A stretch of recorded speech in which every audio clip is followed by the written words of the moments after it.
Bienvenue à ceux qui viennent de nous rejoindre pour cette nouvelle session du Paris-Saclay Summit 2026 avec une session maintenant dans laquelle on vous propose de lever les yeux vers le ciel. Régulièrement, des astéroïdes passent à proximité de la Terre, la plupart sans danger, mais certains attirent particulièrement l'attention des scientifiques. Apophis fait partie de ceux-là et sa trajectoire est étudiée de très près. On va en parler tout de suite avec Patrick Michel, astrophysicien, directeur de recherche CNRS au laboratoire Lagrange, responsable scientifique de l'ESA et professeur à l'université de Tokyo. Il sera interrogé par Chloé Durand-Parenti, journaliste au Point. Très bon voyage spatial à tous les deux et bonne séance. Bonjour à tous, bonjour Patrick Michel. On parle d'un passage d'astéroïde à 32 000 km de la Terre. C'est très proche. Comment est-ce qu'on peut se représenter cette distance ? Oui, bonjour. Alors oui, c'est très très proche. C'est un astéroïde qui fait entre 300 et 400 mètres de diamètre et qui, le vendredi 13 avril 2029, mais sans risque, va passer donc à un peu moins de la distance, un dixième de la distance de la Terre à la Lune, et à l'intérieur de la trajectoire des satellites géostationnaires, ceux qui montrent toujours le même point. Alors j'ai une image, je ne sais pas si on peut la montrer sur l'écran, où on voit la trajectoire d'Apophis. J'ai l'impression qu'on ne la voit pas. Mais en gros, il faut se représenter la Lune et on passe à un dixième de ça. Et on a cet astéroïde qui va passer donc très près de la Terre. On est sûr que c'est 32 000 km, ça c'est clair. Et on a un avantage énorme en France. Alors, il faut venir à Nice, chez moi, plutôt qu'à Paris, parce qu'il y a des nuages. Mais on sera dans la nuit, le vendredi 13 avril. Et en fait, toute une zone qui va de l'Europe à l'Afrique et une partie du Moyen-Orient sera dans la nuit. Et l'astéroïde passe suffisamment près et suffisamment gros pour qu'on puisse voir sa lumière à l'œil nu. Et donc, ça va être un spectacle. Alors, ce n'est pas la Lune, hein, ça reste un petit point lumineux, mais c'est quand même une petite pierre. Ben voilà, là, on le voit ici, hein, la zone qui est dans l'ombre, enfin dans la nuit. Et donc, c'est quand même les astéroïdes, je le rappelle, sont les restes des briques qui ont formé les planètes et qui nous renseignent sur comment les planètes sont formées, comment la vie a peut-être émergé sur Terre.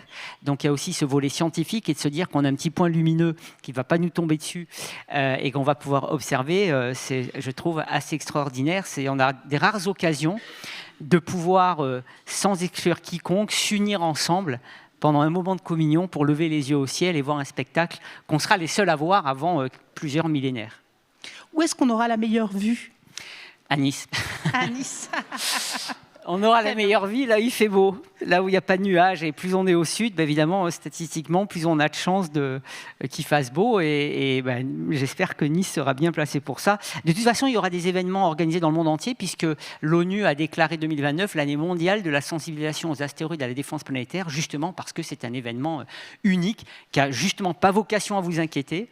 On va vraiment vous rappeler tout le temps, il n'y a pas de risque, plutôt à vous émerveiller un petit peu, et ça fait du bien. On peut dire un mot, 300-400 mètres, comment on peut se le représenter ? Alors 300-400 mètres, pour ceux qui sont fans de foot, j'imagine 300 mètres, c'est 2 fois la taille d'un stade de foot. Donc c'est quand même assez gros. Si un objet comme ça tombait sur Terre, alors règle très simple, la taille d'un cratère, c'est à peu près 10 à 20 fois la taille de l'objet. Donc 300-400 mètres, ça fait un cratère de 3,5 km à 8 km. Mais ce n'est pas tellement le cratère, c'est surtout l'effet, c'est une explosion. Et donc l'énergie d'impact, alors je ne l'ai pas en tête pour Apophis, mais c'est des milliers de bombes d'Hiroshima en termes d'énergie d'impact, donc ça fait des dégâts au moins à l'échelle d'un grand pays dans le cas d'un objet comme Apophis. Mais je vous rassure, de tous les objets qu'on connaît, il n'y en a aucun qui nous menace sur le court terme, et on fait en sorte que ça ne nous arrive pas. On va en parler d'ailleurs. Alors, revenons un peu en arrière. En décembre 2004, Apophis est découvert, on ne connaissait pas son existence avant, et pendant quelques temps, on pense qu'il va nous percuter en 2029. Vous y étiez, comment vous avez vécu ça et qu'est-ce que ça a changé finalement ? Ah oui, alors j'ai eu une grosse frayeur quand c'est arrivé, parce que c'était au moment de Noël 2004 qu'on découvre un objet dont les premières probabilités qu'on calcule à partir de la trajectoire qu'on évalue étaient de 2,7% de probabilité de rentrer en collision avec la Terre, en plus un vendredi 13 2029. Donc déjà, ça commençait mal, cette histoire. Alors, il ne s'appelait pas encore Apophis, il s'appelait 2004 MN4, parce qu'on les nomme d'abord par rapport au nom de l'année, au mois dans l'année, bon, un peu compliqué. Et alors, en plus, les découvreurs après, qui étaient fans de Stargate, ils ont décidé de demander à l'Union astronomique internationale de l'appeler Apophis, qui est le dieu du chaos et qui est destructeur dans Stargate. Donc, et puis c'est une grosse erreur vu qu'on essaie de rassurer tout le monde. En tous les cas, pendant le peu de temps où c'était 2,7%, mais sérieusement, on s'est posé la question, mais qui on appelle ? Alors moi, c'était Jacques Chirac. Mon collègue américain, c'était George Bush. Et l'italien Berlusconi, mal barré. Et c'est là qu'on s'est dit qu'il y avait un trou béant entre la possibilité que les scientifiques identifient un risque et qu'est-ce qu'on en fait. Ce n'est pas nous qui décidons. C'est des décideurs. Il faut payer une mission si on veut le dévier, etc. Donc, à partir de là, on a décidé de proposer, de mettre en place, sous l'égide de l'ONU, 2 groupes de travail pour organiser une réponse coordonnée à l'échelle internationale, parce que c'est un problème international, de telle sorte que quand les scientifiques découvrent un risque, ils aient un point de contact, ils savent où il faut faire la notification pour que s'enclenche le reste. Voilà, donc en gros, c'était la première fois qu'on avait ça. Et pour vous dire, on a bien progressé parce que l'année dernière, et c'est toujours en décembre 2024, on découvre un objet, 2024 YR4, qui, 1 mois après sa découverte, avait une probabilité d'impact d'entrer en collision avec la Terre de 1% pour 2032. C'était la première fois qu'on dépassait ce seuil. Et là, les groupes de travail ont été mis en place. Eh bien, grâce à ça, on a pu organiser une campagne internationale d'observation de cet objet pour affiner sa trajectoire et de telle sorte qu'en 1 mois, on a pu éliminer cette probabilité. Et je me souvenais, l'état dans lequel était en 2004, on n'avait rien, donc je pense qu'on a déjà fait de très beaux progrès. Ça a été un moment de panique ? Pas de panique, parce que c'était un peu tôt. On sait que quand on a une très, très mauvaise estimation de la trajectoire actuelle, quand on calcule dans le temps, on peut trouver plein de solutions. En fait, je sors un livre en mai chez Odile Jacob, je raconte tout ça, mais en gros, c'est comme un footballeur. Un footballeur, quand il va taper dans ce ballon, la direction du ballon dépend sensiblement de la position de son pied. C'est pour ça qu'il faut s'entraîner pour s'assurer qu'on tape dans les cages, parce qu'une petite variation vous fait rater les cages. Eh bien, quand on observe un astéroïde, les premières observations, on ne sait pas trop où il est. Donc évidemment, comme si on ne savait pas quelle est la position du pied au moment où il tape le ballon, ça peut partir dans tous les sens. Et donc, dans le cas d'Apophis, les premières observations, il y avait 2,7% des solutions qui tapaient la Terre. Donc on espérait et on s'attendait, parce qu'un objet de 300 mètres de diamètre, en moyenne sur Terre, tous les 100 000 ans, donc on s'attendait à ce que ça s'élimine, mais ce n'était pas sûr. Et du coup, c'était vraiment la première action, c'est de dire « Oh, mais qui je préviens au cas où ?» Et il n'y avait personne. Alors, il y a eu une prise de conscience, on peut dire ça, et vous avez participé à DART, qui est une mission américaine, qui est la première mission à avoir tenté de dévier un astéroïde, Dimorphos, en 2022, que vous avez largement inspiré. Vous pilotez maintenant HERA, la mission HERA, qui va arriver en novembre et qui va mesurer les résultats de cet impact qui a été fait par DART sur Dimorphos. Qu'est-ce qui vous a le plus surpris dans DART et qu'est-ce que vous espérez, qu'est-ce que vous attendez d'HERA ? Alors d'abord, l'idée, c'est que j'avais vu Armageddon, j'étais fan de Bruce Willis et je me disais, on ne peut pas sacrifier Bruce Willis, il faut qu'on trouve un autre moyen de dévier un astéroïde. Et donc, DART, ce qui m'a émerveillé, c'est que ça a été 20 ans de travail, 20 ans de combat d'ailleurs, pour arriver à faire cette mission. Et ça, c'est un message pour les jeunes, je peux vous dire qu'on a galéré. Donc quand vous avez un rêve, quand vous avez un projet qui vous tient à cœur, il faut beaucoup bosser, il faut se battre.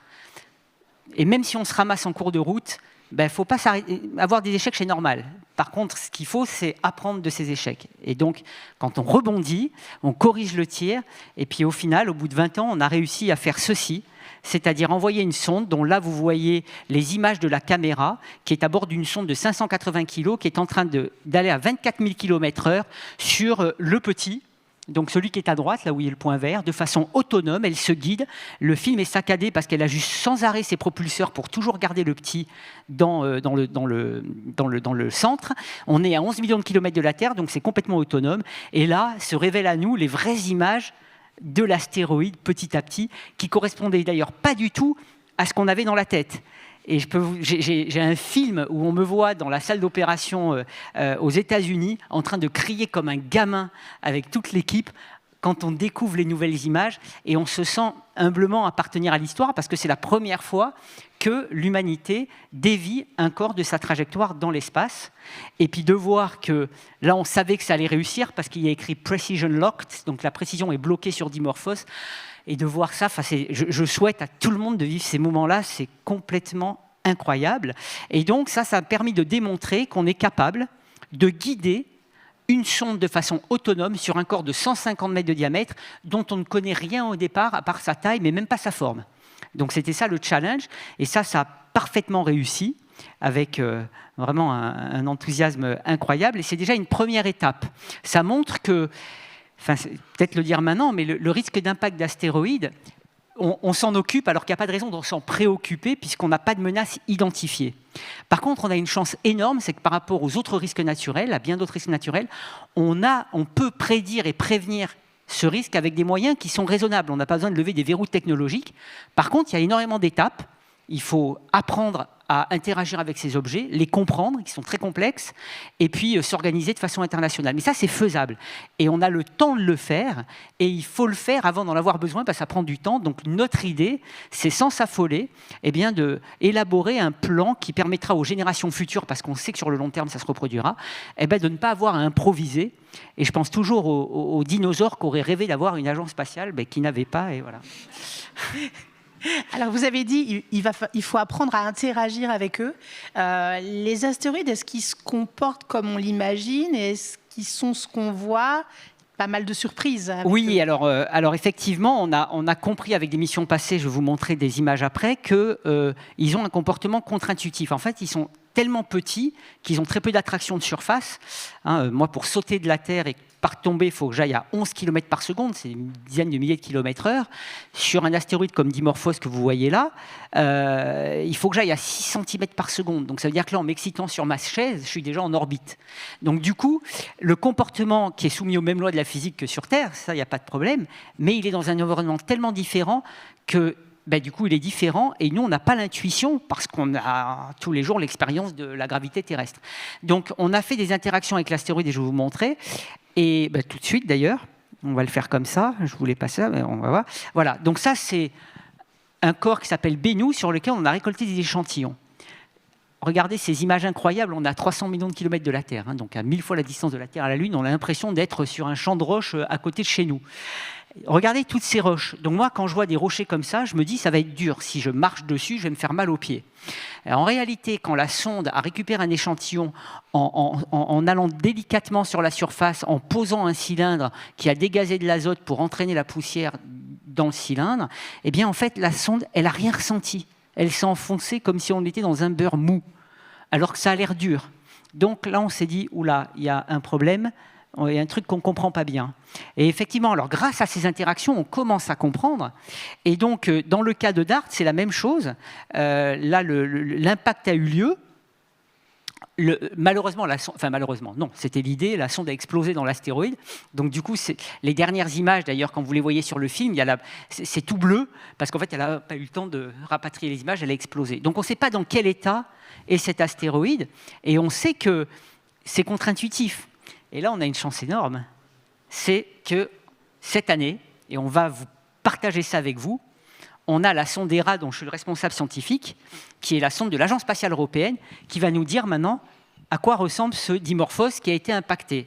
Donc novembre 2026, et on va rendre ça public, vous pourrez voir ça, on va arriver, et les images vont nous révéler qu'est-ce que ça veut dire d'avoir été transformé par un impact. Et je crois que c'est la première fois qu'on a déjà des images d'un corps, et on va avoir d'autres images, sauf qu'on sait déjà qu'elles n'auront rien à voir parce qu'entre-temps, il y a eu un impact. Et donc, ça va nous mener, avec l'Agence spatiale européenne, pour la première fois, à avoir une sonde que vous voyez, principale d'1,2 tonne, qui va déployer en janvier 2026 2 CubeSats, c'est des espèces de boîtes à chaussures, des mini-satellites avec leurs propres panneaux solaires, leur module de propulsion, dont l'un a un radar français qui va sonder l'intérieur de Dimorphos. Donc, ça va être un moment absolument extraordinaire que vous allez pouvoir vivre avec nous, et on va pouvoir valider ce qu'a fait DART et comprendre ce qu'il a fait, ce qui est essentiel pour pouvoir extrapoler ce résultat à d'autres scénarios. Et donc, oui. Sachant que vous avez eu une petite frayeur, parce qu'on a cru pendant un instant qu'il avait été totalement pulvérisé. Oui. Alors en fait, après qu'on ait eu ce film que je vous ai montré, donc après qu'on ait eu cet impact, eh bien, on n'avait pas les résultats, puisque la sonde, elle explosait. Mais depuis la Terre, il y avait des télescopes qui ont observé la lumière de Didymos. Et au moment de l'impact, on voit donc cette lumière augmenter. Et puis surtout, on voit un panache de poussière se détacher. Et là, j'ai cru qu'on avait explosé Dimorphos. Eh bien non, il est toujours là. Les courbes de lumière nous disent qu'il est toujours là, mais on ne sait pas dans quel état. Et donc, on va savoir ça dans les simulations d'impact que nous faisons et qu'on cherche à valider avec une expérience à la bonne échelle. On trouve qu'on a peut-être fait tout dépend de la résistance de l'objet. On a peut-être fait un cratère qui fait quelques dizaines de mètres de diamètre, mais on a peut-être aussi complètement déformé l'astéroïde. Donc, ce qu'on va voir n'a peut-être plus rien à voir avec la dernière image que vous avez ici. Peut-être que la forme a complètement changé. On sait que les roches qui ont été impactées, qui sont au milieu de l'image, elles n'existent plus puisqu'elles ont été pulvérisées. Donc j'attends ça. Toutes les missions qui ont été faites sur des astéroïdes, et j'ai eu l'honneur d'y participer, à chaque fois, on a été surpris par ce qu'on a vu. Et du coup, les ingénieurs qui devaient concevoir les sondes et les outils pour interagir avec eux, on leur a donné toujours des fausses hypothèses. Et c'était incroyable parce que dans les salles d'opération, vous avez la culture des scientifiques et des ingénieurs. Alors nous, on est toujours contents, les scientifiques, parce que quand on a tort, on a un nouveau challenge, et quand on a raison, on a bien prédit. Donc on est content.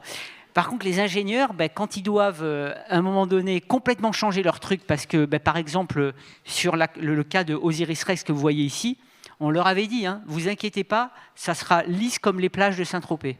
Pas de problème, je suis né à Saint-Tropez, pardon.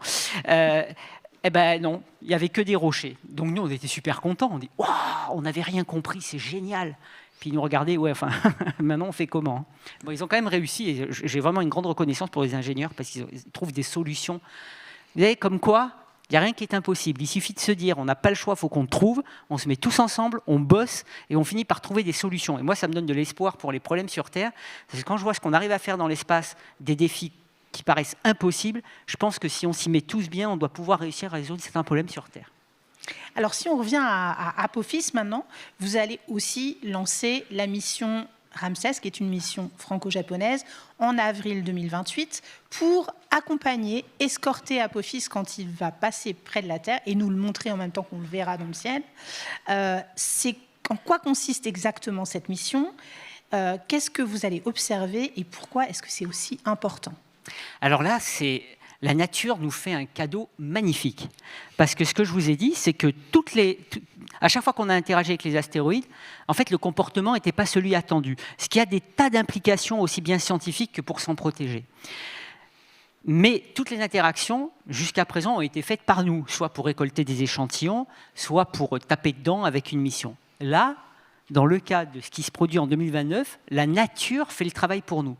En fait, Apophis va passer suffisamment près de la Terre pour que les forces de marée terrestre, autrement dit la gravité de la Terre qui va varier, il s'approche, il repart, eh bien, peuvent créer une force qui va créer des modifications de l'objet. Donc là, on n'a pas besoin d'interagir, nous, avec lui, pour exercer quelque chose et ressentir comment il réagit. On a simplement à regarder, il passe suffisamment près et la Terre va faire le job pour nous. Donc on va lancer une mission qui est en fait basée sur la même architecture que la mission Hera dont je vous ai parlé, avec un satellite principal et 2 CubeSats, parce que d'abord, il fallait reconstruire une mission rapidement. Pour lancer en 2028, c'est dans 2 ans. Donc on s'est dit, il faut qu'on utilise ce qu'on connaît déjà. Donc on reprend la plateforme d'Hera adaptée au cas d'Apophis. Apophis, pas plus près de la Terre que Didymos, donc on a besoin de panneaux solaires plus petits, d'une antenne plus petite pour communiquer. Par contre, il passe vite, donc il faut un réservoir plus gros parce qu'il faut beaucoup d'énergie pour y aller. Donc c'est pour ça que la sonde a l'air un peu différente de l'autre image que je vous ai montrée. Et puis on a encore 2 CubeSats, et là, cette fois-ci, on va faire quelque chose de très risqué, mais le bénéfice-risque est énorme. C'est qu'on va déposer un CubeSat sur Apophis pour y déposer un sismomètre français d'une collègue Naomi Murdoch à l'ISAE Supaéro à Toulouse. Et donc, on va faire de la sismologie sur un astéroïde. Donc, on a des décennies d'expérience de sismologie sur Terre, la Lune et même Mars. On est vraiment reconnu internationalement dans ce domaine. Et pour la première fois, on va le faire sur un astéroïde. Pourquoi ? Parce qu'il va passer tellement près de la Terre qu'on pense qu'il va vibrer. Et donc, il va y avoir des ondes sismiques qui vont se propager à l'intérieur. En mesurant comment elles se propagent, ça nous renseigne sur la structure interne. Et aussi pour la structure interne, sur l'autre CubeSat, on a toujours notre radar français de Grenoble qui va aussi sonder l'intérieur. Alors là, pour faire ça, on balance des ondes radio dans l'objet et selon comment elles se réfléchissent, ça nous dit quel est le degré d'hétérogénéité interne, de vide, etc. Pourquoi c'est important? Ça nous explique comment ces objets se forment et aussi, on sait que la réponse à une technique de déviation, par exemple, dépend sensiblement de la structure interne. Dans le cas d'un impact comme DART, si l'astéroïde réagit comme une éponge, l'efficacité ne sera pas la même de s'il réagit comme une barre métallique. S'il y a beaucoup de vide à l'intérieur, l'onde de choc produite par l'impact, elle ne va pas bien se propager. Par rapport à si c'est vraiment une roche monolithique compacte, l'onde de choc se propage mieux, on dévie mieux. Donc tout ça, c'est des informations dont on a besoin, aussi bien scientifiquement que pour des raisons de défense planétaire. Et donc ça va être extraordinaire. Et encore une fois, la chose qui me plaît beaucoup, parce que moi j'aime... Enfin, on vit des aventures tellement incroyables que je ne peux pas garder ça pour moi. Donc j'ai besoin de partager ça avec le public. Demander à ma femme, elle n'en peut plus. Mais c'est vrai. Mais en fait, c'est incroyable. Et donc moi, de savoir que quand on sera sur Apophis au plus près, que vous verrez la lumière à l'œil nu, on va vous envoyer en direct des images prises depuis la surface, donc vous allez découvrir avec nous à quoi il ressemble, avec des images aussi détaillées que ce que je vous ai montré de la mission Osiris-Rex. Moi, je rêve de voir un enfant qui regarde les yeux au ciel avec un point lumineux et à qui on montre, tu vois, le point lumineux, en fait, c'est ça. Enfin, ça va être un truc, ça va être génial. Voilà, donc en gros, c'est ça. Elle va rester quelques mois, jusqu'au mois d'août 2029, pour voir les conditions initiales d'Apophis, comment elles changent au gré des forces de marée terrestre, et puis rester un peu, parce qu'en microgravité, les choses se font très lentement. Donc on veut rester assez, et on va être rejoint normalement par la mission Osiris-Rex, dont je vous ai montré des images. La sonde a déployé dans l'atmosphère le 24 septembre 2023 les échantillons récoltés de cet astéroïde qui s'appelait Bennu, et elle est repartie pour aller voir Apophis. Elle arrivera trop tard, elle arrivera en juin, donc elle ne verra pas les effets de marée, les forces de marée, mais elle restera 10 mois de plus. Et nous, on va faire le relais avec elle, et on va être en même temps Ramsès et cette mission Osiris qui a pris le nom d'Apex pour Apophis Explorer, en même temps, et ça sera un super message de coopération internationale, parce qu'on a le Japon, l'Europe et les États-Unis ensemble sur un même objet, à un moment donné où ça fera du bien de calmer le contexte géopolitique et de dire, regardez, dans l'espace, il n'y a pas de frontières, on travaille tous ensemble, et ça, c'est aussi un beau message.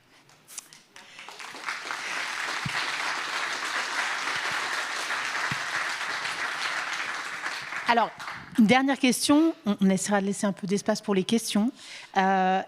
Si c'était pour de vrai, là, Apophis, il ne va pas nous toucher en 2029, mais imaginons, demain, on découvre un astéroïde qui fonce sur nous dans 10 ans. Est-ce qu'on serait à même de le dévier aujourd'hui ou pas? Alors en fait, ce qui compte, c'est ça dépend de la taille et du temps qu'on a, donc 10 ans. Je n'ai pas une réponse affirmative. 10 ans, c'est jouable, mais c'est quand même court. Parce qu'on a très peu de connaissances quand on découvre un objet. Donc même la taille, on ne l'a pas. Hein. Évidemment, du coup, l'énergie qu'il faut pour dévier dépend de la masse de l'objet et on ne l'a pas depuis la Terre. Donc il va falloir faire un pari. Donc on peut toujours lancer un DART et puis espérer que ça marche. Je crois qu'on sera dans cette situation. Donc vraiment, la clé, l'anticipation est la clé. Et c'est pourquoi on a fait l'inventaire de tous les objets potentiellement dangereux plus grands que 1 km. On l'a fait depuis la Terre. Et on va envoyer, la NASA en tout cas, une mission qui s'appelle NEO Surveyor en 2027-2028 pour faire l'inventaire de tous les objets plus grands que 140 mètres, dont on ne connaît que 40%. Parce que 1 km, c'est le seuil de taille au-delà duquel un objet tombe sur Terre, ça a des répercussions sur l'ensemble du globe. Donc bon, il valait mieux s'assurer qu'il n'y en a pas un, même si les fréquences c'est tous les 500 000 ans, c'est plus rassurant de savoir qu'il n'y en a aucun qui nous menace. 140 mètres, c'est le seuil de catastrophe régionale. On n'en connaît que 40%. Les fréquences d'impact, encore une fois, c'est une fois tous les 20 000 ans. Mais bon, les 60% restants, c'est mieux. Donc ce n'est pas tellement pour le court terme qu'on veut savoir ça, c'est parce qu'on sait que plus on anticipe, moins on a besoin d'énergie pour dévier. Et donc avec cette mission NEO Surveyor, on pourra non seulement avoir l'inventaire de ces objets, mais pouvoir avoir de bonnes orbites pour anticiper. Et donc j'espère qu'on ne sera plus dans ce scénario qui est toujours possible, que dans 10 ans arrive quelque chose et qu'il faut... Mais ne serait-ce que, vous savez, des trucs bêtes, hein, parce que, alors, dans le prochain livre que j'écris, j'explique ça. Je dis oui, en théorie, on le dévie. C'est pour ça que je suis théoricien, parce qu'en théorie, tout va bien, toujours. Mais en pratique, la première question, c'est mais quelle agence? Quelle industrie? Qui fait quoi? Qui paye? Et rien que ça, on perd du temps. Donc c'est pour ça qu'au niveau de l'ONU, on s'exerce à plein de scénarios pour avoir des protocoles bien établis. Et on n'a pas encore le protocole pour celui-là. Mais on l'aura. Merci. Merci Patrick. On va prendre des questions. Oui. Si vous avez des questions, alors je vois des mains qui se lèvent. On va vous apporter des micros un instant. Alors j'ai vu le monsieur en premier au milieu là, de la salle, un petit peu plus haut. Si vous pouvez lui faire passer un petit micro, merci. On essaie de faire des questions assez courtes pour pouvoir en prendre 2-3, s'il vous plaît. Oui, bonsoir monsieur, merci beaucoup pour votre exposé. J'ai une question au regard de la probabilité de calcul de l'impact. Sauf erreur de ma part, je crois qu'on a plusieurs trajectoires possibles, parabole, hyperbole ou elliptique. Comment vous faites pour estimer la probabilité d'impact, sachant que si en plus, je dirais, l'astéroïde rencontre un troisième corps, on va changer de trajectoire. Ouais. Voilà. Donc, comment vous procédez pour avoir une estimation fiable avec, j'imagine, un biais qui doit être minimisé? Merci. Oui, alors merci pour la question. Alors en fait, c'est assez simple, c'est qu'on fait le calcul de l'évolution de l'objet soumis à toutes les perturbations des planètes, et même quand on peut, soumis à un effet thermique qui joue aussi sur la trajectoire. Mais évidemment, en fait, la trajectoire d'un astéroïde est très sensible aux conditions initiales que l'on prend. Et comme les conditions initiales, c'est quoi? C'est ce qu'on vient d'observer. Et donc, comme on ne sait pas infiniment la position initiale, eh bien, en fait, on prend un nuage de points initiaux à l'intérieur des barres d'erreur, on prolonge les calculs et ça nous donne statistiquement où il va aller. Et s'il y a 1% des solutions qui aboutissent à la Terre, ça fait 1% de probabilité d'impact. Et par exemple, l'année dernière, quand il y a eu cet objet 2024 YR4 qui avait 1% de probabilité, eh bien, on savait qu'elle allait monter. Et c'était très compliqué. J'allais dans les médias pour expliquer ça. Je me rappelle un journaliste, les yeux qu'il a fait quand je lui ai dit, vous savez, vous pensez que ça va s'annuler? Je dis oui, mais ça va d'abord monter. Quoi? Mais oui, parce qu'en fait, quand vous prolongez les calculs, alors mettons que la Terre elle est là et qu'il peut passer dans toute cette zone. J'améliore les conditions initiales en observant. Donc j'élimine certaines solutions. Si j'élimine des solutions, nécessairement le volume possible se réduit. Tant que la Terre est dedans, ça fait monter la probabilité parce qu'elle prend plus de place. Jusqu'à ce qu'à un moment donné, fort heureusement, eh bien, la Terre qui était là, hop, elle quitte. Et donc, ça devient 0. Donc, c'est normal, il ne faut pas vous inquiéter, parce que ça va encore arriver, ces histoires, qu'on vous dise que c'est 1%, 2%, etc. Non, attendez, c'est normal. On réduit, et puis, à un moment donné, elle va sortir. Voilà, c'est comme ça que ça fait. On va prendre une autre question, s'il vous plaît. Attendez, là-haut, oui, madame. Non, c'est pas madame. Ou sinon, il y a une dame ici. Avec le micro. Le micro arrive ici pour le monsieur. Allez-y, je vous en prie. Bon, mais merci beaucoup pour cette présentation. Donc, on a bien compris que Apophis présentait aucun danger pour la Terre. Merci. Par contre, il va croiser donc l'orbite géostationnaire et on sait que y a déjà beaucoup de trafic, que ce soit donc les satellites ou même les débris spatiaux ou les micrométéorites. Là, c'est pas vraiment une micrométéorite, c'est une très grosse météorite. Du coup, à quel point c'est pris en compte dans les trajectoires des satellites ou même d'autres objets pour éviter qu'il y ait un emballement et qu'on se retrouve avec encore plus de débris? Oui, merci. Très bonne question. Alors, surtout, les satellites, il ne faut pas qu'ils bougent parce qu'en fait, mettons que l'orbite des géostationnaires est comme ça, la Terre est au centre, comme ça. Apophis, lui, il arrive comme ça.